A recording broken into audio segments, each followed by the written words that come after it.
Who are the bubble players I'm most closely watching in tonight's preseason game against the Falcons? We're getting into that here today on Locked On Dolphins.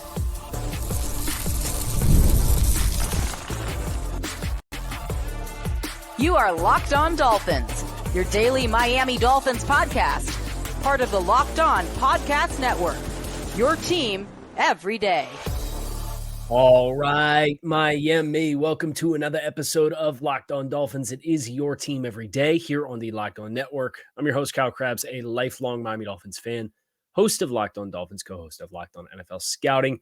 You can find our shows on YouTube or wherever you listen to your favorite podcasts. Tip of the cap to our everydayers, because it is your team every day. We don't just say it, we live it here on the Locked On Network. Today's episode of Locked On Dolphins is brought to you by LinkedIn Jobs. Find the qualified candidates that you want to talk to faster. Post your job for free at linkedin.com/LockedOnNFL. That's linkedin.com/LockedOnNFL to post your job for free. Terms and conditions do apply. Happy game day to Dolphins fans everywhere. Miami, it's a preseason game, but it's a Dolphins football game nonetheless.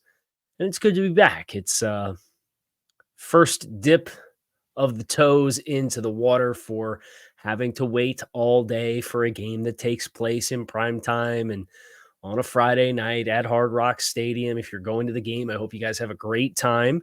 And I hope today's pregame show, which is what we have here today, will help set the table for you guys for some storylines to watch. Now, we touched on some of these players yesterday when we looked at who has changed the narrative the most through the first 2 weeks, but a lot of that was players who shifted my perception on their outlook in a good way. And that doesn't necessarily touch on some of the names that we're hitting today, which is who is on the bubble that I am most closely watching and why. This conversation, I think, can start with the two players that are going to be playing this game behind center, in Mike White and Skylar Thompson. I do think you have a genuine competition for quarterback two. And maybe the Dolphins end up keeping three regardless.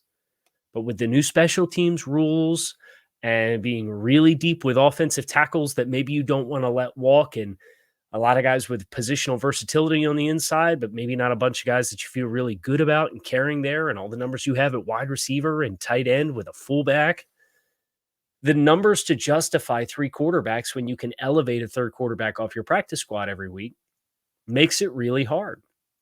I want to know who gets the start. Does Mike White or Skylar Thompson start? What's the caliber of players that they get their run with? I would presume you'll probably get each player playing close to half a football. Maybe, and I, off of recent history, trends would suggest they wouldn't rotate them in with for regularity throughout the game. You probably just let a guy play half, get into the flow of the game. That way you get an end of half sequence that you could treat like an end of game sequence. And then you have somebody who plays the second half and they could treat their end of game like an end of game sequence. So you give yourself more opportunities for situational football. If it's, hey, you got a half. And when we get to 4-minute offense, if we're leading and we got to milk the clock, we want you to run a 4-minute offense. If we need to get into a 2-minute offense situation and go down and get points before half, and we have one timeout, we need to go 65 yards, we want to see you do that. And know, like, your game's over after halftime. I would expect you'd probably get vice versa, because the games are a piece of this preseason puzzle. And sometimes guys are just gamers. And I know in some ways that feels like it's been Mike White in his entirety of his career. Gets the opportunity as a backup quarterback to come into some games and puts up big numbers. And I didn't think he lit the world on fire from a practice standpoint last year. But in the preseason games, the actual live game settings, I thought Mike was better. I think this is where Mike can maybe climb and gain some ground back. So I'm closely watching the guys behind center. Other guys on the bubble, I'm looking at both Jeff Wilson and Jody Fortson as guys in the skill room. And Jeff has had a good camp. But Jeff, from a investment standpoint, has a big hill to climb out of when you look at the numbers. And if the Dolphins are going to keep 6 wide receivers and 3 tight ends and a fullback, that's 10. How many backs can you justify? And that's the whole thing for me with all of these bubble players is the math is going to be hard. You're going to have a hard time finding the right combination that you feel good about and not kick yourself for cutting a guy loose because you just don't have the numbers for everybody. So you have to make it undeniable that you deserve a home on this roster. And for a guy like Jeff, who's behind Devon Achane and Raheem Mostert, and Jalen Wright got a third-round investment in him, and he's flashed. Now, I think Jeff Wilson certainly has a little bit more familiarity with the scheme, but he's not as dynamic of a player as Jalen Wright, and the Dolphins just invested a 2025 third-round pick to get Jalen Wright. They clearly have a big vision for what he's going to be for this football team. So for Jeff Wilson, it's like, all right, man, you got to come out here with your hair on fire, and you got to run like a man possessed. And I think he's capable of doing it. But his resume, I think, needs it in order to leave no doubt in the way that I think Jeff Wilson needs to leave no doubt to ensure that he's making the positive momentum that he needs to get on the active roster. As far as Jody Fortson, it just the light bulb has not really clicked in this system just yet. I want to see him in blocking situations, and he's going to get a lot of run. I would presume Durham Smythe and Jonnu Smith, I would at least expect Jonnu Smith doesn't play. I don't think you really need to see Durham Smythe if you're going to take all your guys that are kind of defined first-team guys. And that's not to say Jonnu Smith won't be your first-team tight end, but I think Julian Hill can benefit from the reps. Jody Fortson needs the evaluation. Tanner Connor desperately needs the reps. I know that's a bit of a buzzy name for the athleticism that he brings. But I would put Connor and Fortson in a battle for the fourth tight end spot. Can you separate there, and can you make it just like Jeff Wilson in the conversation of being RB4, that the team can't justify cutting you and trying to sneak you onto the practice squad? And that does change the dynamics a little bit, but the team is exposing that player to risk to sign on an active roster somewhere else, and there's financial benefits for them to do that.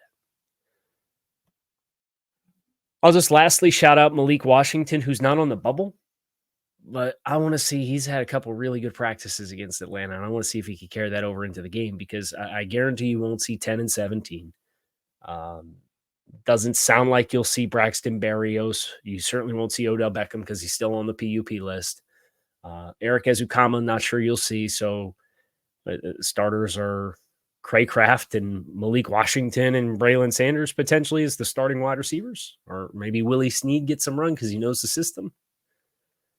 I want to see a big fantasy night for Malik Washington, perhaps. Keep my eyes on it. Now, we're going to get into the trenches next. Bubble players I'm watching. That's up next here on Locked On Dolphins. Make sure you stick with us. Passion, drive, and patience are not just the formula for winning championships. It's also what keeps your ride or die alive. eBay Motors has everything you need to maintain your vehicle and level it up to peak performance. From superchargers, roof racks, exhaust kits, LED headlights, and more. Whether you're just speed, power, or style, eBay Motors has got you covered with over 122 million parts for your number one ride or die. You'll always find exactly what you're looking for.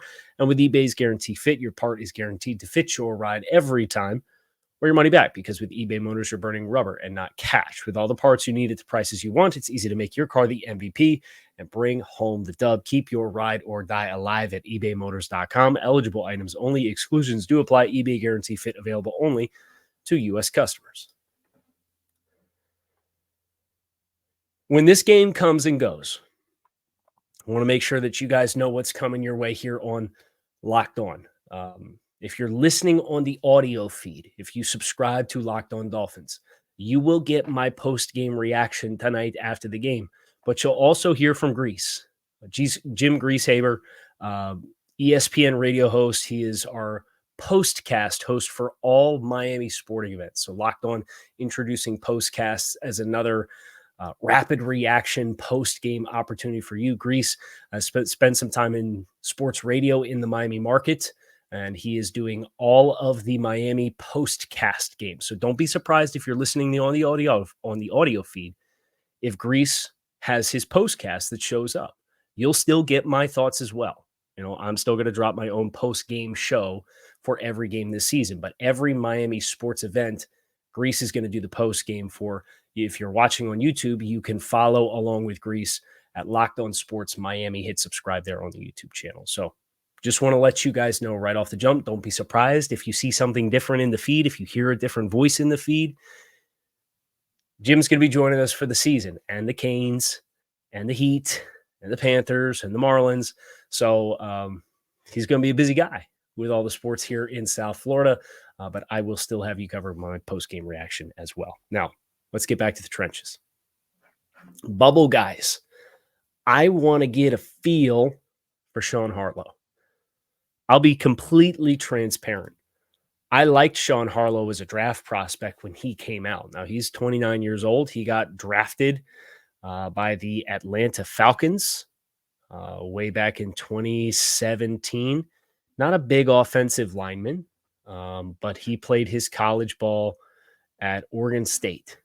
And he was somebody who has some center guard flexibility. He has not played a lot of starting football in the NFL, but he is somebody that kind of checks the boxes that you would expect for this scheme. He was a 4th-round pick in 2017. Thought he had a chance to be a starter. He's played in 41 games since 2017. Been a member of the Falcons, the Colts, the Falcons again. I was on their active roster for several seasons. The Cardinals, and then last year, pinball between the Giants and the Cowboys before landing with Miami now. I think he's a better third-string center option than Andrew Meyer is, if I'm being honest. Meyer's got the advantage because he's been with the team since after the draft, post-draft. But Harlow with NFL experience, if Liam Eichenberg, and I'd play Liam Eichenberg in this game. Maybe that's a bit of a hot take. But I think Liam, especially if you're automatically sitting some of your other starters, I'd still play Liam at right guard. I'd maybe start this game with Meyer at center or Harlow at center, whoever you want. I would probably have Keon Smith starting. You know what? Robert Jones can probably play too. I think this is one of the bigger strategic things for Miami. Who needs the reps? And I think Robert Jones would benefit from reps, even though I think he's kind of in the driver's seat to be a starter, but it's not like he's kind of definitively locked that spot in. I would let either Harlow or Meyer snap, maybe give each one of them a half and ride them with a quarterback. And then I would let Liam Eichenberg get reps at the right guard spot. If you're really intent on letting him try to settle into a singular position, and of course he finished the practice the other day snapping because we had the issue with Aaron Brewer, and the details there are still to be determined. But if you're intent as Miami, I do think it's a promising omen that the Dolphins haven't made any transactions along the offensive line in the last 24 hours. 48 hours, I guess, by the time you guys probably listen to this. I'm recording it's Friday morning. But if you're serious about Liam Eichenberg settling into a spot, Austin Jackson got that treatment last year. Remember, he was playing late into the game against the Falcons last year. I think he finished the game. If I remember correctly, he gave up a sack to Ebiketie at the end of the game, and the only reason I remember that is the Falcons fans that felt it necessary to come talk trash after a preseason game came in and got into a you-know-what contest with me over whether Ebiketie was a first, second, or third-string player that Austin Jackson gave a sack up to. So I'd let Liam play a lot because you already have guys that are cross-trained. You have guys that are 53 valuable players, but you need to figure out if they're starting, and they need the reps to do that. And because it's a preseason environment, I would let Liam get as many reps at right guard as possible. Keon Smith's the other name I'm watching from a bubble perspective, but I'm watching to see where he gets his run. Does he play right tackle? Does he play left tackle and split the game with Patrick Paul? Does he get looks at guard, which is what the Dolphins have kind of experimented with, and they experimented with that in the preseason last year. I think for Keon Smith, knowing you're the 5th tackle in the pecking order, the way that you ensure that you make this roster and you don't end up being a bubble player looking at potentially being on the practice squad or signing somewhere else, is having your interior stuff click into place. Whether that does, I think things happen a little fast inside for him, but it's a big opportunity for him to really commandeer some reps there and ease the concern that he's a tackle exclusive player. On the defensive side of the ball, I am looking first and foremost at Quentin Bell for any player on defense. And if you told me Quentin Bell played 60 minutes of football tonight, I'd be cool with it. Now, there's from a depth perspective with the injuries to some of the top end of the depth chart guys, Bell's kind of been elevated into potentially competing for a starting role to start the season, depending on who else is healthy and available and ready to go. But as a guy who only started playing defenses last year at Prairie View, and seems to have clicked into place, a lot of people have a lot of questions for me and for Dolphins content creators and journalists and beat reporters everywhere. Like, who is Quentin Bell? What does he do well? I really want to get eyes on him as a pass rusher in this game. I want to get a sense and a feel for how well he utilizes hand counters. Does he have secondary moves? I know he's got length. I know he's got first step explosiveness. I know he's got heavy hands. And that combination puts a floor for you where, like, if you got to play 1st and 10, I'll say, okay, we can go to war with that as against Jacksonville in week 1 and rotate and platoon and get more pass rush dynamic guys on the field after that. But do you have a menu to potentially play 40 to 50 snaps in a game? I'm still not totally sure. And there's no denying that, some of the first step stuff and the length and being able to convert speed to power, it's popped. But how good is the pass rush menu? And that's the number one thing I'm looking for defensively. Not a bubble player, Quentin Bell. I think he's definitively on. But if you would have asked everybody a month ago, they would have said he's probably definitively off. So he's one of those guys that, like we talked about yesterday, changed the narrative on what he is as a player and his outlook. But I think this is a great opportunity for him to kind of make a further statement in a different setting, kind of like the same dynamics as the quarterback battle with Mike White and Skylar Thompson. Channing Tindall, I am looking at as a potential bubble player. He was not a top 100 pick, so the commitment level there, I know it was a 3 in 2022, but it was a late 3. It was outside the top 100, so it was in the compensatory pick area. That only gets you so much leash. And coming into year 3, I thought he had a nice second week of camp from a practice perspective. I thought he was starting to move a little bit faster and play to his athleticism. But you're going to get a whole menu, right? And you're probably not going to see David Long, Jordan Brooks, and Anthony Walker. So it's going to be Duke Riley and Channing Tindall, your starting backers. You're going to play a lot of football tonight, Channing, and it's a great opportunity for you to force the Dolphins' hands and that you make them keep 5 linebackers, stack off-ball linebackers on the field or on the roster. Whether or not he actually does that, I think momentum and stacking days now is the big thing for him. And when I spoke with Joe Barry at training camp and asked him about his room and the DNA and the makeup of it, he talked about the 4 guys in front of Channing Tindall. And then he mentioned Channing Tindall while saying, Channing, tell him all the time he's a young player and he's got a great opportunity to learn and have impressions placed on him from all of the veteran experience in the room with guys like David Long, who was a late round pick, who has clicked into place and become a really nice player. And Jordan Brooks was a first round talent. And Duke Riley's been a career special teams player. And Anthony Walker was a starter who has become, as he's aged, into an 8th-year vet, a little bit more of a rotational guy. So all different kinds of pathways and walks of life. And for Channing, this is kind of the first career fork in the road for him in year 3. What do you do with that?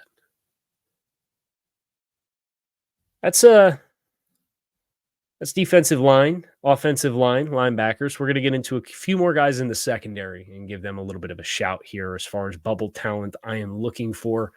That's coming your way next here on Locked On Dolphins. Stick with us. When you're hiring for your small business, you want to make sure that you find quality professionals that are right for the role. That's why you have to check out LinkedIn Jobs. LinkedIn Jobs has the tools to help you find the right professionals for your team faster and for free. LinkedIn is not just another job board. LinkedIn helps you hire professionals you can't find anywhere else, even those who aren't actively searching for a new job, but might be perfect for the role. In any given month, over 70% of LinkedIn users don't visit other leading job sites.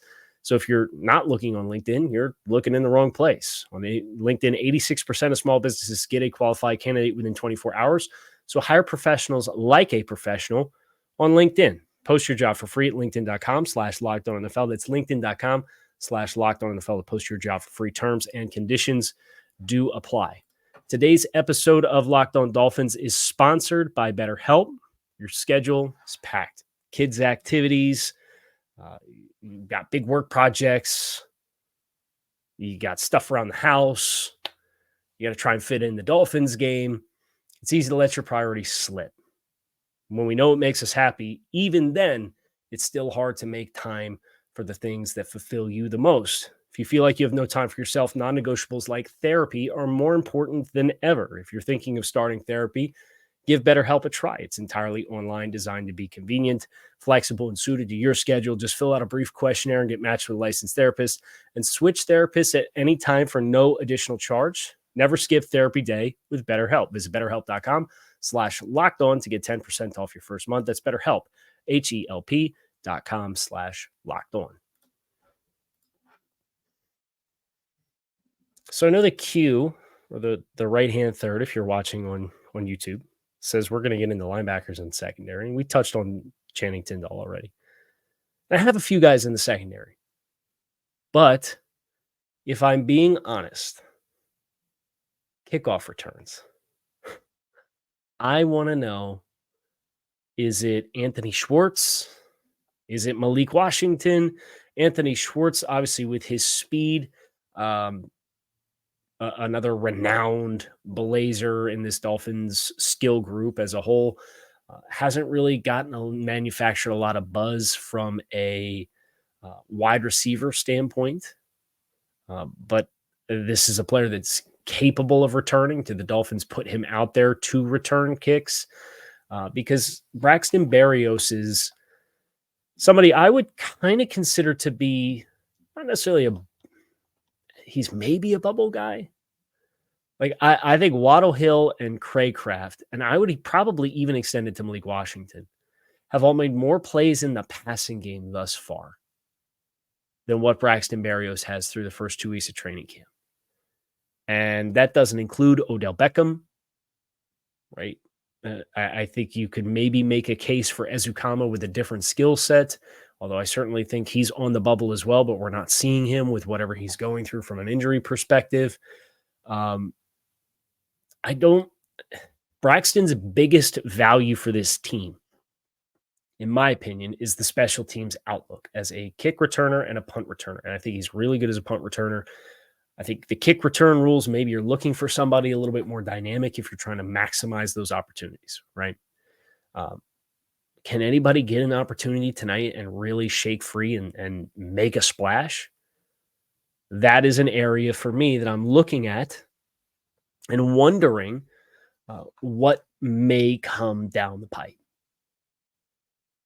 Can Malik Washington put an even bigger exclamation point on his resume by getting opportunities returning kicks? Can Anthony Schwartz, with his speed, kind of sell you on, hey, maybe this is worth a designated kick returner spot, and knowing it's another guy that can play some of the Z stuff for us and just run vertically and take the roof off the defense? I don't know. But it's a storyline for me to watch for a bunch of guys that are either on the bubble or on the outside looking in, and special teams with its added influence and emphasis can maybe push you up. I'm watching Nick Needham. I do think Nick Needham's on the bubble just because I think if you tally corners, Fuller, Ramsey, Kohu, Cam Smith. I think Ethan Bonner and Saron Neal have passed him as well. So Nick Needham, now you're potentially looking, okay, he's gotten the opportunity to get cross-trained and play corner and play safety and play nickel. But I would say he's behind Kohu and Ramsey as far as preferred nickel options. And Fuller can do it as well. At safety, you've got Holland and Poyer and Marcus May. Elijah Campbell's gotten a lot of reps and looked good at times in practice. So now you're talking about, okay, is he at best your fifth safety or your sixth or seventh corner? Obviously, last year for him was a tough year coming back from the Achilles tear in midseason in 2022. And Nick's flashed a few times as far as getting run fits and being in coverage and zone coverage through the first 2 weeks in camp when I was there, when I was watching the practices. But that's a pretty competitive room. And the numbers are not very favorable to be a fifth safety or a sixth corner. And that's probably best case scenario for Nick. So going out and making some plays, and a guy who has experience and has made plays, I think is really important for Nick to kind of keep him in this race that's going to come down to the wire as far as whittling down and getting guys figured out. So those are the guys on the bubble that I'm most closely watching tonight for their individual and respective storylines. Guys that I think need the momentum, guys that have a chance to maybe diversify their portfolio. It should be a really fun game. And hopefully it's not a stressful game. Hopefully both Atlanta and Miami come out of the other end of this with no significant injuries. I know that's the number one thing for the preseason, so fingers crossed on that front. But that's where I'm at. I will give you my thoughts after the game. You'll also hear from Grease if you're on the podcast feed. If you're not on the podcast feed and you want to hear from Grease, the postcast will be on Locked On Sports Miami. You can subscribe on YouTube there. But if you just want to hear what I have to say, no worries. It's coming your way no matter what. I'm going to have my post-game stuff in your podcast queue on the YouTube channel here on Locked On Dolphins, because it is your team every day. We don't just say it, we live it. Go Dolphins. I'll be back to talk to y'all again soon. Enjoy it.